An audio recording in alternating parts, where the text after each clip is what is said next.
Today we're taking a look at these NBA matches, which are happening on Monday, April 24, 2023, and giving you our team and total picks for today. Welcome back to High Stakes. Before we dive into our video, don't forget to subscribe and to push the notification bell so you don't miss any of our videos. Also check out our Patreon if you want access to our premium picks. Our Patreon is a way for us to help you improve your chances of making more money, and if you are interested in props and parlay picks, check out our new channel High Stakes Props and Parlays, where you can find our player props and parlay picks predictions. You will find the link to our Patreon and to our new channel in the description and comments section below. Milwaukee Bucks vs Miami Heat. Milwaukee came into the series in the minus 1200 range to advance, and yet here they are staring a 3-1 deficit right in the face. The status of Giannis Antetokounmpo is still cloudy with his back, and although the Bucks are 1-1 in this series without him, this is definitely a spot where they would love to have their superstar out there at 100%. Reports are the Bucks are hoping for the best right now with Giannis, but the point spread sitting at minus 5.5, compared to the minus 2 it was for Game 3 when he was known as out, suggests that Antetokounmpo is at least going to be out there to try. A former MVP out on the floor in any capacity is a plus for the Bucks, and given the circumstances surrounding the stakes of this Game 4, the team that finished with the best record in the entire NBA can't fully lean on the excuse of their best player being out for 2 games. It's not like Giannis was out there for all 82 games in the regular season, and you don't build a league best record on the play of one man alone. With or without Antetokounmpo out on the floor, it's going to be the play of the rest of Milwaukee's championship core: Holiday, Middleton, Lopez to be somewhere near their best. The good news there is the fact that Milwaukee is 6-1 in Austrian shillings this year after failing to score 100 points, and that they won by double figures in 5 of those 6 victories. Miami shot 54% from the floor for the game, as a 13-point halftime lead enabled them to cruise the rest of the way. 6 different Miami players finished with at least 12 points, and similar to Milwaukee's goal, it's got to be a full team effort for the Heat again in Game 4 if they want to grab that 3-1 series lead. This is the second time in the series Miami has held a series lead, and to borrow a tennis term, this is the Heat's best opportunity to consolidate their break as the number 8 seed in this 1-8 contest. Miami wasn't able to do it on the road in Game 2, but they've got a second crack at it, this time at home, and with a possibly hobbled Giannis out there. This Heat team is loaded with veterans with NBA Finals experience, and these are opportunities you just can't waste as a team looking to advance in the playoffs regardless of seed. The Heat have a shot at really putting one of the title favorites on the ropes here, and while I don't believe Miami's offensive play is sustainable, they are 9th in defensive efficiency and are aiming to contain a Bucks attack when their star piece is far from 100%. Tighten things up on that end regardless of what shots are falling, and Miami will be in this one the entire way. I already figure the majority of the betting market will be looking to the Bucks regardless, as it's still the unfathomable idea of a number 1 seed going down 3-1 in the NBA. But a plus 180-ish ML on Miami puts the probability of the Heat taking a 3-1 series lead in the 35.7% range of happening.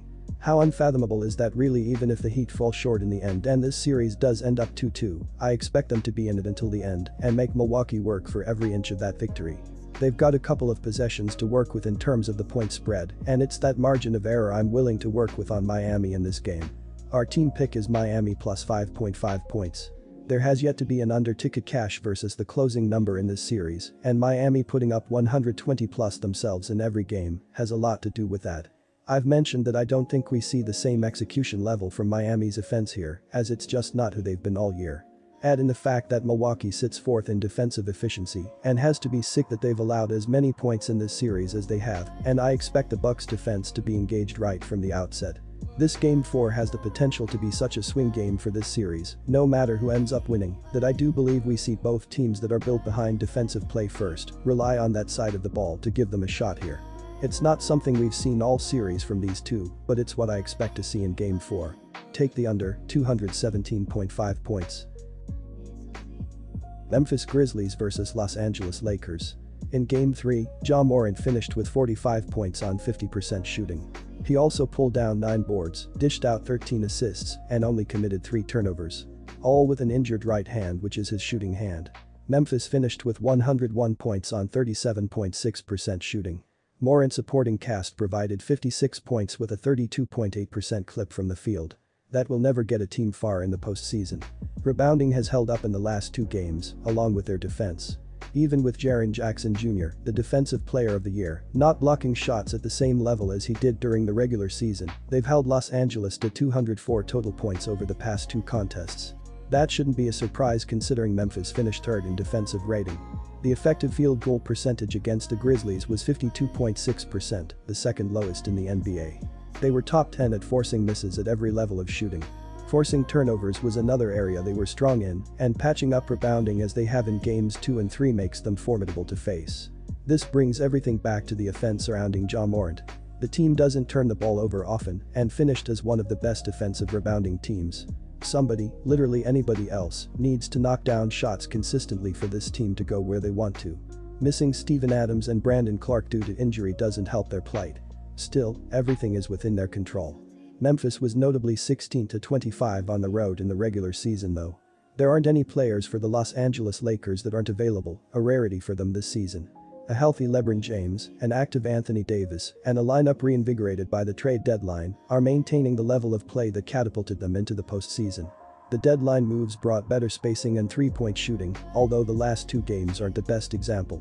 Regardless, the team is shooting 46.8% from the floor this series, with a surprising tertiary scorer off the bench. Rui Hachimura is putting up 21.7 points per game on 66.7% from the floor. He's even gone 9-12 from 3, an insane clip considering he was a 31.9% three-point shooter this year. If he keeps it up, this Lakers team is going to be a problem. Los Angeles's defense deserves credit for confounding Memphis's offensive attack. Anthony Davis has been a monster down low, racking up 15 blocks in this series through 3 games. The Lakers finished the regular season 7th in effective field goal percentage defensively. Their foes having the second worst percentage from deep was a major reason why. With Davis locking down the paint at a DPOY level right now, good luck scoring on the Lakers. This game presents a golden opportunity for the Lakers. They can go up 3-1 in this series and get to do it at home, where they've been a much better unit. The crowd was loud on Saturday and surely played a part in rattling the Grizzlies. Ja Morant may not put up the monstrous line he had in Game 3, but he's going to show up again. More importantly, someone is going to step up big time on the Grizzlies and provide real secondary scoring. Los Angeles has a strong defense, but this Memphis offense is much more capable than what they've shown so far. Rui Hachimura cools off coming off the bench for the Lakers, and it dampers the Lakers' bench scoring. This game comes down to the wire, with the last few possessions deciding the winner. Our team pick is Grizzlies -4.5. In the second game of a Monday night NBA on TNT playoff doubleheader, the Memphis Grizzlies will tangle with the Los Angeles Lakers from Crypto.com Arena. The second-seeded Grizzlies rank second in the league in defensive efficiency during the regular season and are facing a 2-1 series deficit.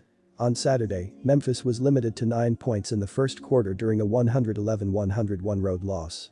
All-star Ja Morant poured in a game-high 45 points, 13-14 FT, to go along with 13 assists and 9 rebounds. Desmond Bane added 18 points on 7-for-14 shooting and pulled down 5 boards. Dillon Brooks was ejected after a flagrant 2 foul and finished with 7 points on 3-for-13 from the field. The Los Angeles Lakers won 8 of their final 10 games to close the regular season and have carried that momentum in the postseason. In Game 3, Los Angeles led by 26 points after 1 quarter and held off a furious second-half Memphis surge. The 7th-seeded Lakers missed 21 of 28 three-point attempts and shot 46% overall.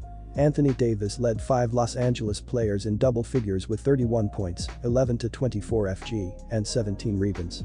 All-star LeBron James contributed 25 points, 10-20 FG, to go along with 9 rebounds and 5 assists. Rui Hachimura scored 16 points in 22 minutes off the bench for the Lakers. Our total pick is over.